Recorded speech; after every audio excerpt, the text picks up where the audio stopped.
Hello বন্ধুরা, তোমাদের মাঝে ফিরে এলাম সিঁদুরমূল ধারাবাহিকের ৩৪৮তম পর্ব নিয়ে। তো চলো ৩৪৮তম পর্বে কি হতে চলেছে সেটাই আমরা জেনে আসি। বাড়ির সকলে অসীমকে বোঝানোর চেষ্টা করে অনামিকা মেয়েটা সত্যিই ভালো নয়। মিষ্টিও সেটা বললে তখনই অসীম বলে, আমি খুব ভালোভাবেই বুঝতে পারছি তোমরা সকলে মিলে আমার চোখে অনামিকাকে খারাপ বানানোর চেষ্টা করছো, কিন্তু আমি সেটা বিশ্বাস করব না। শুধুমাত্র তোমরা অনামিকাকে সহ্য করতে পারো না বলেই এমন একটা মিথ্যা অপবাদ দেওয়ার চেষ্টা করছো। অসীম তখন বলে উঠেছে, মা বড় ঠাম্মি যা খুশি আমাকে তাই বলতে পারে ভাবে, কিন্তু তুমি আমাকে কেন বলবে? তুমি কি? হঠাৎ করেই অনামিকা এসেছে আর তারপরেই প্রপার্টি ভাগের কথা উঠেছে। আমার তো মনে হচ্ছে এখন তুমি পাগল হয়ে গেছো।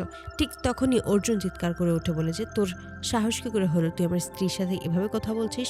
তোর কিছু বলার থাকলে তুই আমাকে বলবি, কিন্তু ওর সাথে তুই এভাবে কথা বলতে পারিস না। এইভাবে তুই দ্বিতীয়বার কথা বললে আমি ভুলে যাব তুই আমার ভাই।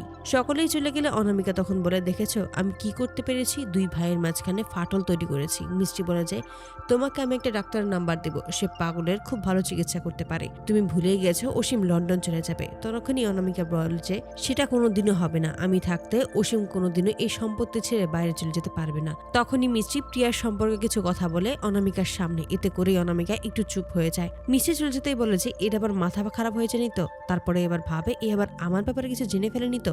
অপরদিকে কল্পনা সমস্ত কিছু ভেবে কান্নায় ভেঙে পড়ে।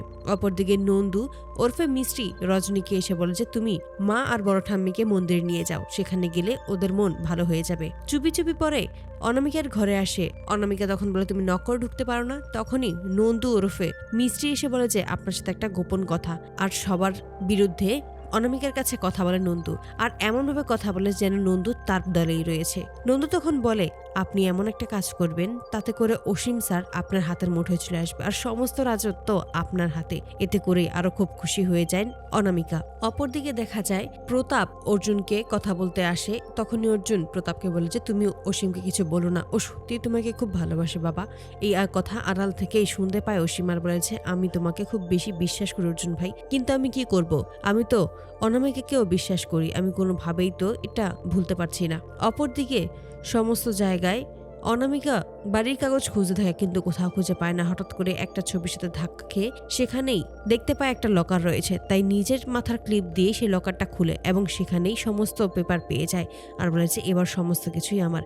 ঠিক তখনই দেখতে পায় সমস্ত কিছুই আসলে অনুর নামে রয়েছে। তখনই বলে, আসল অনু তো এই মিষ্টি, আর সকলের কাছেই তো অনু আসলে মৃত।